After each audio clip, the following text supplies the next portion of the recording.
Hi guys! Good evening. Bueno, alas 8 na ng gabi.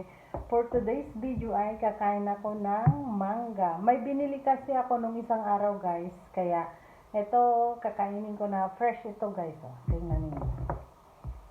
Nakalimutan ko siyang kainin kahapon. Ano na siya. Medyo malambot na. Ang bango.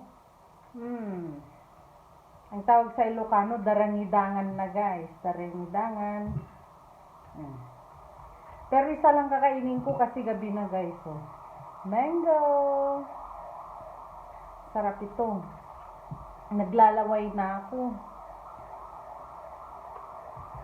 Mangga. Sarap kumain ng mangga. Favorite ko to guys. Pero yung hinog, ayoko yung hinog. Gusto ko itong, yung matigas-tigas pa. Pero ito medyo malambot na kasi. Ayan. Tikman na natin. Tapos, may sausawan ako na asin. Tingnan nyo guys.